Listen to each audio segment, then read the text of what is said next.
Hi guys, and welcome to video 2. Okay, we're going to be jumping in and talking about that P&G commercial again because we just keep hearing about it.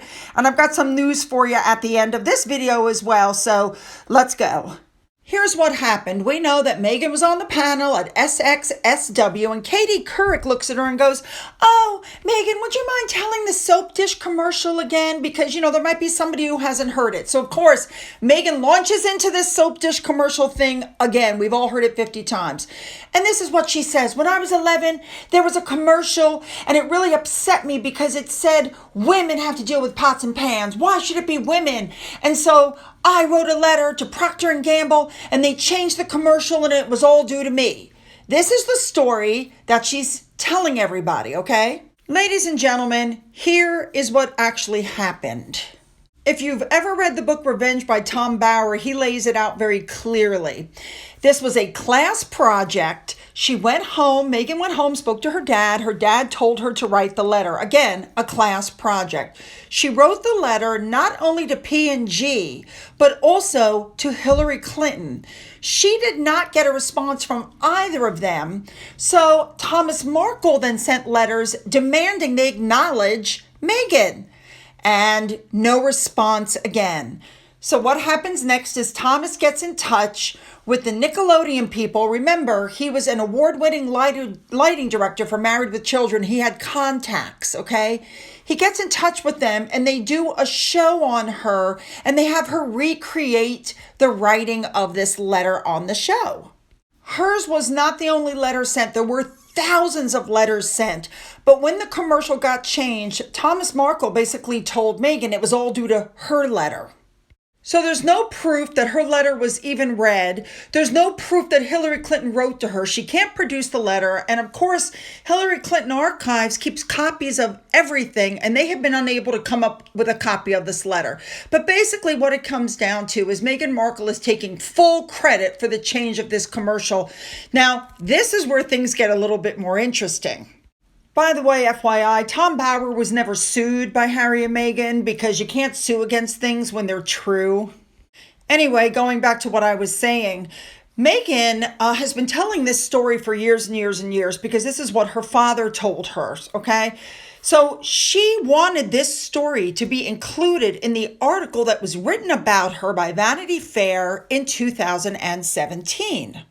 Here's how the whole thing unfolded. This person you're looking at above is Jane Sarkin. She was Vanity Fair's features editor, and Harry and Meghan's relationship had just come out, and she said, "Hey, let's do a thing on Meghan." So Vanity Fair contacted Kelly Thomas, who was Meghan's agent at Sunshine Sachs.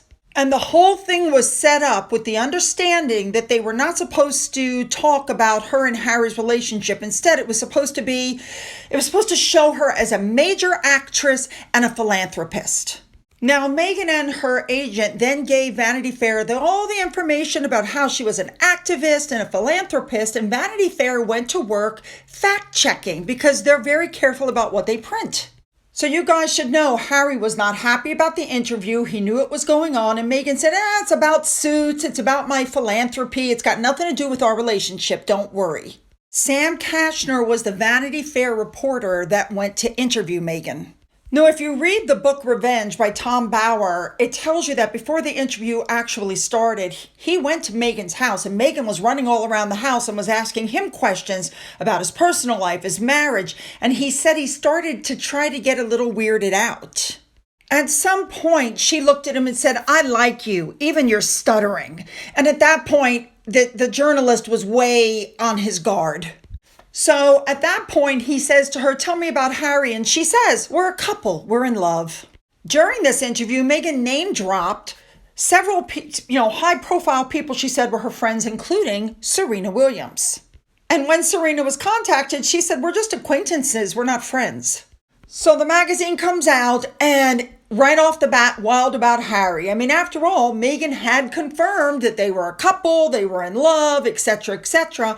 And people immediately drew the parallels from this cover from when Princess Diana was leaving the hospital with Harry when he was an infant, wild about Harry. Oh my goodness.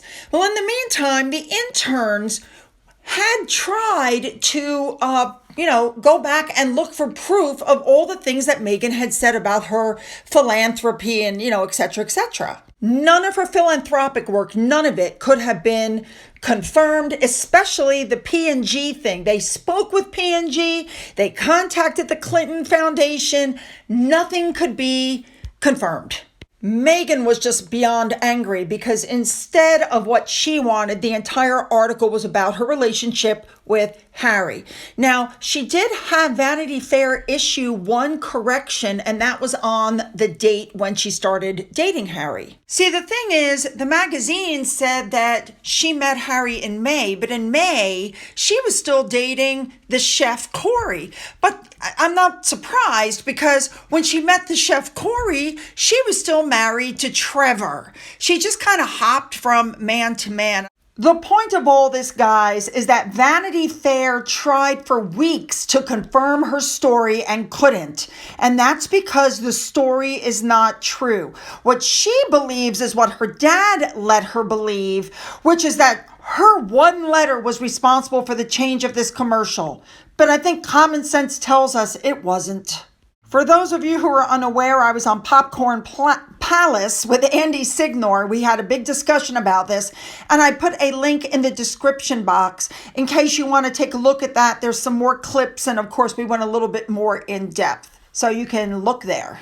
All right, guys, you know what to do. Follow me now on to video 3. Let's go.